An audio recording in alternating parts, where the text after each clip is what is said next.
Welcome back to Anointed Lady TV, your number one channel for legit news on politics and many other koko wey dey sup for inside this our green white green country so we be Nigeria.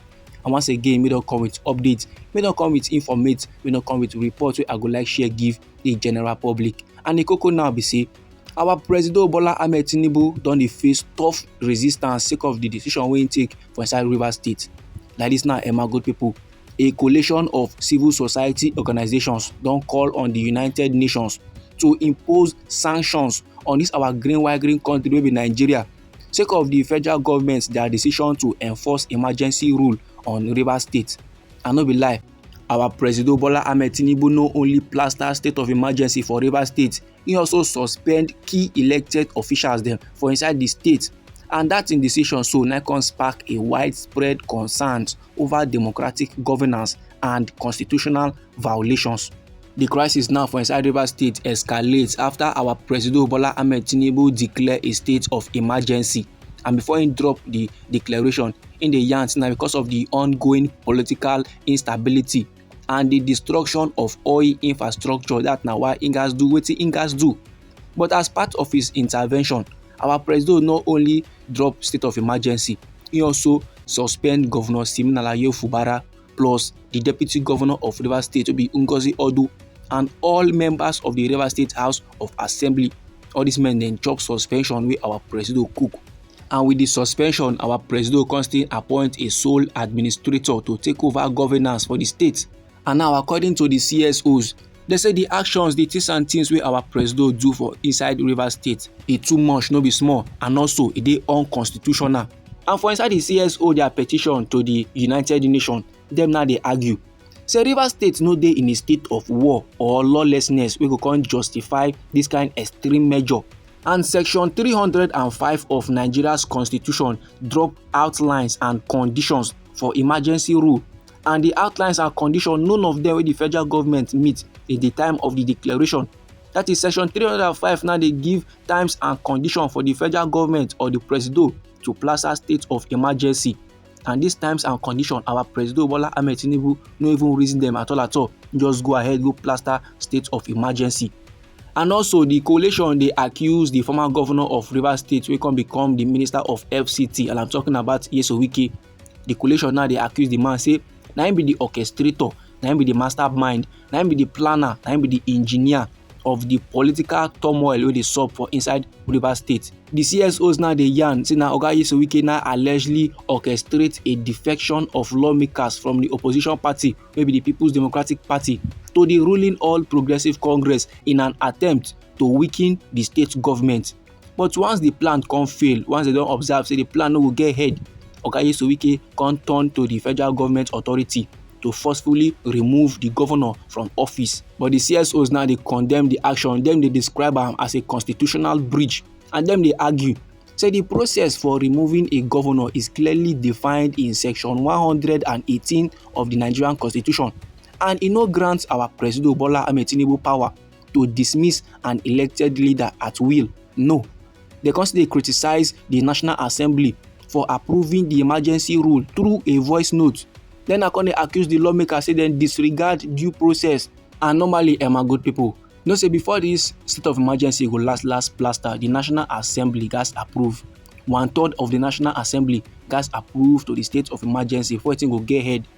Now when the president can carry the matter go National Assembly, 1/3 of National Assembly now normally men wey dey expect say they go write their names down, men wey dey in support, then men wey no dey in support write their name. They can't calculate, maybe for justify, maybe for finalize whether they wanted agree or not. Now it's men they observe, now it's men they hope say go happen.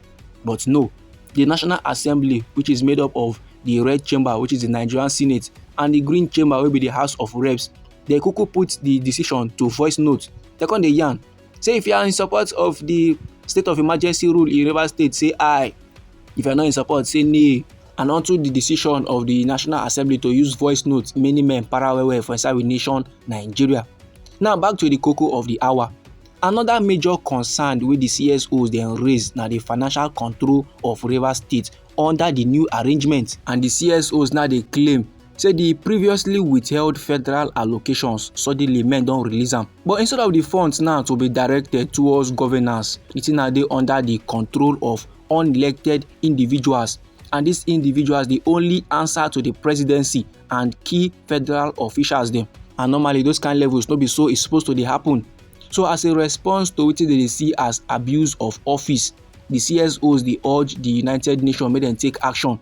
They now dey call for Nigeria to be sanctioned for failing to uphold democratic principles. The CSOs dey also demand the reinstatement of the suspended officials, and they dey insist say make our President Bola Ahmed Tinubu operate strictly within the constitutional limit, make e no dey perform like say im dey above the law, make e no dey perform like say im get the power to do anything and everything. And still for inside the petition, men dey sama warning say allowing such precedents, allowing things and things like that to stand go set a dangerous course for democracy for inside the nation Nigeria. Meanwhile, talks now wey men fit consider as rumour don begin dey fly up and down. Say the reason why our President Bola Ahmed Tinubu suspend the Rivers State Governor plus his deputy and all members of the Rivers State House of Assembly na sake of say he wan save Sasim Fubara from impeachment. But sake of dis talk so wey don dey go up and down, one human rights activist wey be Ankyo Briggs don come outside dey yarn say if our President Bola Ahmed Tinubu wan true save the Rivers State Governor wey be Sasim Fubara from impeachment, im for no suspend the governor. Instead, im for sharparly call men from the All Progressive Congress, im for call Oga Nyesom Wike wey be Minister of FCT, and im for also call all the members of the Rivers State House of Assembly. Im for yarn give dem say make dem do the calms and make dem set Fubara free, make dem let the man be, make him do im governance thing and make him do am well, because last Rivers State na for everybody and not for one man. And no be lie my good people, before men chop suspension for inside Rivers State, the Rivers State House of Assembly led by Martin Amewule bin don arrange a notice of misconduct give the governor, and men wey be experts recognize that action as step 1 for impeachment proceedings dem. And even before now, the Attorney General of the Federation wey be Prince Lateef Fagbemi bin don still talk the same thing. In the yarn say the suspension on the Rivers State Governor na compromise because e go save am from the impeachment. And even as the suspension come board, Sasim Fubara wey governor of the state, e no even panic at all. Men don cite am on so many occasions and still dey smile, come back see the thing no dey bother am. This my good people na the informate wey I wan share give the general public. Now anyhow the matter be you for body, or if you be say you get contributions about this very particular topic, feel free make you drop am inside our comment section. Once again, na we be Anointed Lady TV. Now we dey like give una legit news on politics and many other koko wey dey sup for inside this our green country so we be Nigeria. And if you be say you like this update and you go like to dey receive more, then sharparly make you subscribe to this channel and don't forget to put on the notification bell so that as they bring the legit they come your way, now you go first get the informate and you go even get am sharp. Now me they come back with more updates and reports for you my good people. Try make it no go anywhere.